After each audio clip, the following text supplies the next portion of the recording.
ज्ञान दान दीजिए नमामि मात शारदे, ज्ञान दान दीजिए नमामि मात शारदे। पाप क्या है, पुण्य क्या है, झूठ क्या है, सत्य क्या है, जान सकूं तर्क का विधान दे मां शारदे।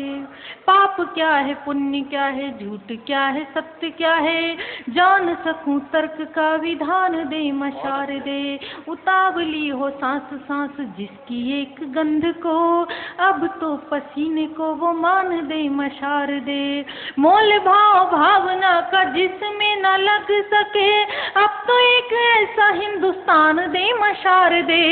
मोल भाव भावना का जिसमें न लग सके, अब तो एक ऐसा हिंदुस्तान दे मां शारदे।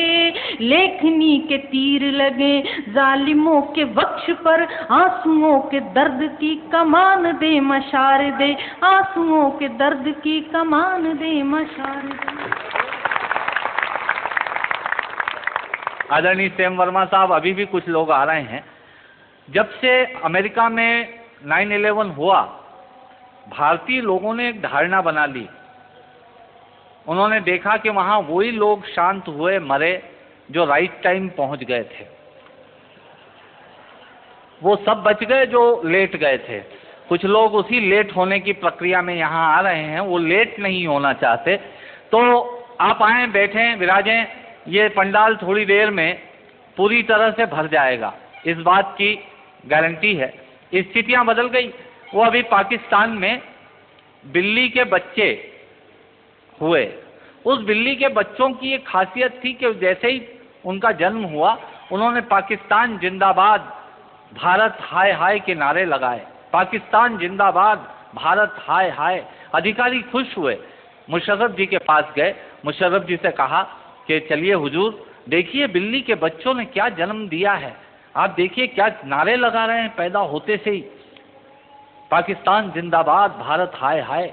मुशर्रफ जी ने कहा अभी मैं 7 दिन के लिए अमेरिका जा रहा हूं, मेरे पास टाइम नहीं है, मैं 7 दिन बाद आकर देखूंगा।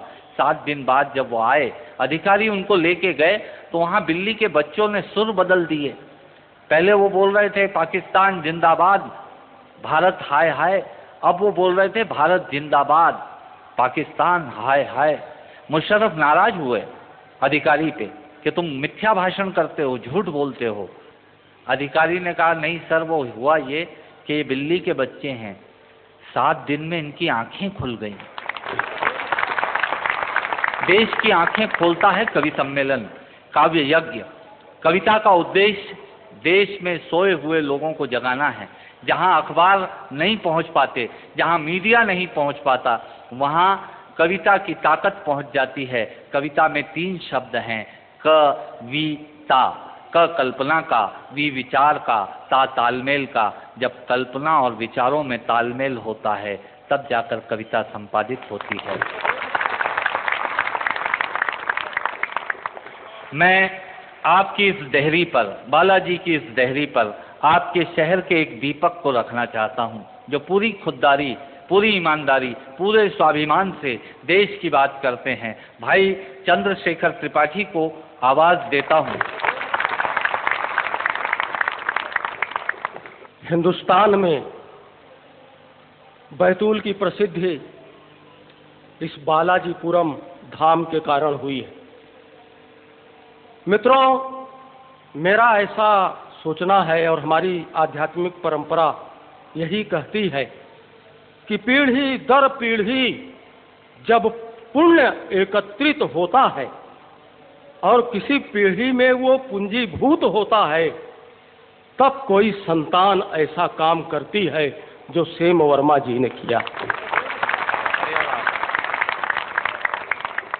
और इस तरह से चारों शंकराचार्य, मुझे नहीं पता, शायद कुंभ में एकत्रित होते हैं। चारों शंकराचार्य जब स्थापना हुई थी बालाजीपुरम धाम की, तो उन्होंने इसे 5वां धाम घोषित किया था। आज जितने लोग इस मार्ग से गुजरते हैं, वापस लौटते हैं, वो सब भगवान का दर्शन करते हैं और जो पुनीत लाभ उन्हें प्राप्त होता है, निश्चित रूप से श्रद्धेय सेम वर्मा जी को भी उसका अंश प्राप्त होता है। ये युगों युगों तक उन्होंने बहुत अच्छा काम किया है जो याद किया जाएगा। अभी हरिओम पवार जी पत्रकार बंधु इंटरव्यू ले रहे थे। मित्रों, हमारा देश जितना विकास आप देखते हैं, देखिए निठारी कांड को देखिए। आदमी तेंदुआ नरभक्षी होता है, शेर नरभक्षी होता है, लेकिन आदमी नरभक्षी हो गया है। जैसे जैसे हम विकास कर रहे हैं, आदमी का एक नरभक्षी रूप सामने आ रहा है। आदमी के लोभ का कैसा नतीजा हमारे सामने आ रहा है। मैं पंक्तियां पढ़ रहा हूं, आदमी के नरभक्षी रूप पर कवियों का भी पूरा ध्यान स्वागत है, सुनेगा। स्वागत है।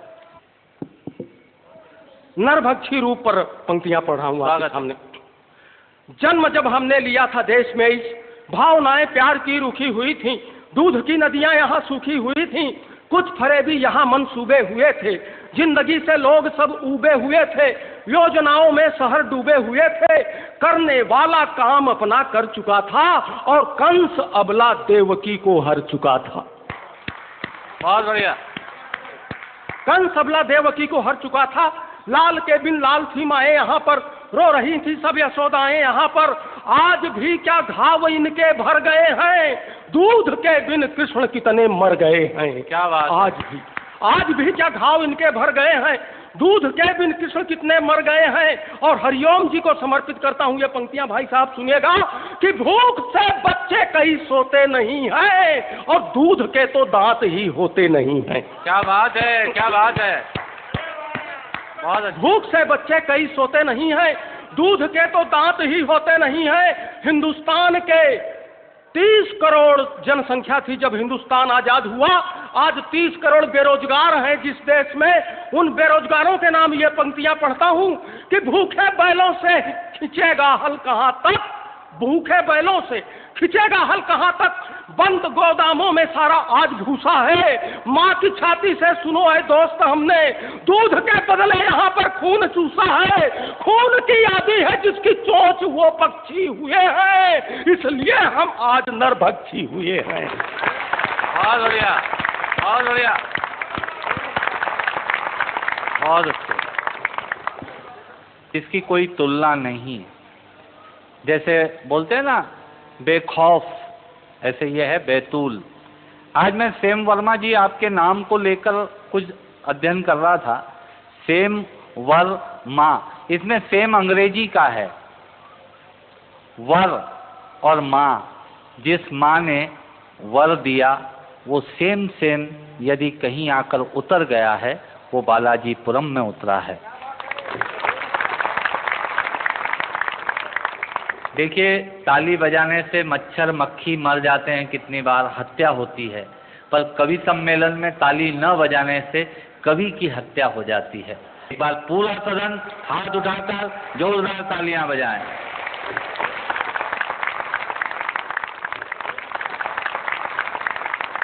बात करते हैं आदरणीय अशोक जी, शायद पहली बार सुनेंगे इस गद्य को, बाकी समर साहब, पवन जी भी पहली बार सुनेंगे इसको। लोग कहते हैं भारत के पास एक ऐसा हथियार है, जो बात वीर रस के कवि करते हैं, मैं जरा उससे कम सहमत हूँ। हम तो अहिंसा के पुजारी हैं, गांधी का देश है। हमारे पास तो एक ऐसा ब्रह्मास्त्र है जिससे पाकिस्तान तो छोड़ो, अमेरिका भी कांपता है, डरता है अमेरिका भी। वो हथियार सिर्फ भारत के पास ही है। और अगर आपको बात अच्छी लगे समर्थन करना, उस हथियार का नाम है बातचीत।